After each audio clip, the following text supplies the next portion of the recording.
Steve Rogers ရဲ့တငယ်ချင်းအရင်ဖြစ်တဲ့ Bucky ကို Marvel fan တိုင်းကကြိုက်ကြပါတယ်။ Bucky Winter Soldier ဖြစ်နေတဲ့အချိန်တောင်တချို့ fan တွေက villain လို့တောင်မမြင်ကြပါဘူး။ Infinity War မတိုင်ခင်အထိ Bucky ကိုအတော်လေး strong ဖြစ်တဲ့ character တစ်ယောက်ဖြစ်ဖော်ပြထားပါတယ်။နောက်ပိုင်း MCU မှာ Dora Milaje ကတောင် Bucky ရဲ့လက်ကိုဖြုတ်ပြရတဲ့အထိတောင် nerf ခံရပါတယ်။အခုထွက်ထားတဲ့တန်တာဘိုးရုပ်ရှင်မှာလည်း Bucky အားကုန်သုံးပြီးထိုးတာတောင် Sentry မဖြုတ်ပါဘူး။အမှန်တိုင်းပြောရရင် Bucky ရဲ့ fan တွေကဒီကားထဲမှာ Bucky ကိုအများကြီးလုပ်ပြလိမ့်မယ်လို့မျှော်လင့်ထားကြတာပါ။ဒါပေမဲ့ MCU မှာ Bucky ကဖြည်းဖြည်းချင်းဝိလာနေလို့ comic ထဲက Bucky ရဲ့လုံနိုင်စွမ်းနေတဲ့နောက်ပိုင်း MCU မှာမြင်ရလာနိုင်ခြေရှိတဲ့ Bucky ရဲ့အကြောင်းကိုဒီဗီဒီယိုမှာပြောမှဖြစ်ပါတယ်။ Bucky ဆိုတဲ့ character ကို Jack Kirby နဲ့ Joe Simon ဆိုတဲ့ writer က1940မှာစပြီးဖန်တီးခဲ့ပါတယ်။ Bucky ကိုစပြီးဖန်တီးခဲ့စဉ်က Captain America ရဲ့ sidekick တစ်ယောက်အနေနဲ့သာဖန်တီးထားဖြစ်ပြီးဘာမှမရှိပါဘူး။ DC နဲ့ Marvel crossover comic မှာ Captain America နဲ့ Batman ကသူတို့ရဲ့ sidekick တွေကိုတရက်တာအလဲလဲလုပ်ခဲ့ကြပါတယ်။အဲ့ဒါကြောင့် Robin ကကပ်စီရောက်သွားပြီး Bucky ကတော့ Batman နဲ့အတူတူရာဇဝတ်မှုတွေကိုလိုက်တန်တားဆီးခဲ့ပါတယ်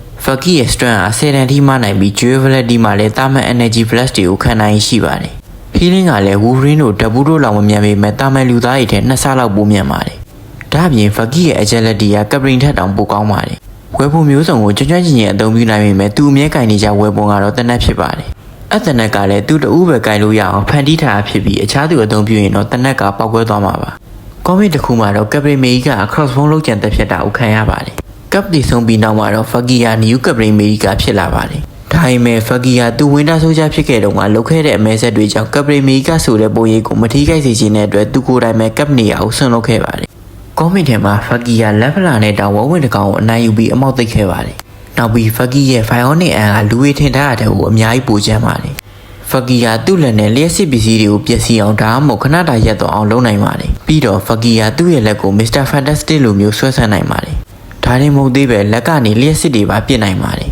။ Bucky ရဲ့ကျွန်တော်ကြိုက်ဆုံးဆွမ်းကတော့ teleport လုပ်နိုင်တာပါ။သူကိုယ်တိုင်ထွင်ထားတာမဟုတ်ပေမဲ့ teleport လုပ်နိုင်တဲ့ hero ဖြစ်နေတာကတော်တော်မိုက်နေပါပြီ။ Bucky ကကုန်းမြေပေါ်မှာနေမဟုတ်ပဲရေအောက်ထဲမှာအစားပတ်ဝန်းကျင်အားလုံးနဲ့လိုက်ရောကြီးတွေဖြစ်အောင်လေ့ကျင့်ခဲ့ပါတယ်။ comic ထဲမှာ Bucky နဲ့နမောကပူးပေါင်းပြီးရေအောက်ထဲမှာမူရည်စီပွားမောက်ခုတ်လုံးနေတဲ့လူဆိုးတွေကိုဖမ်းဆီးခဲ့ပါတယ်။ Bucky ကလူဆိုးတွေပြစ်တဲ့ကြီးစံကိုတောင်ရေထဲမှာအလွယ်တကူရှောင်ပြခဲ့ပါတယ်။ပြီးတော့ Bucky မှာအရန်ကျန်းတဲ့ခံတွေရှိပါတယ်။ Ego ဆိုတဲ့ living planet ကြီးကိုတောင်တစ်ချက်တည်းနဲ့ခြုံငိမ့်သွားစေမဲ့ Gully Gun ရှိပြီးကဘာမြေပေါ်ကနေတောင်လားပေါ်ကိုမှန်အောင်ပစ်နိုင်တဲ့ sniper ရှိပါတယ်။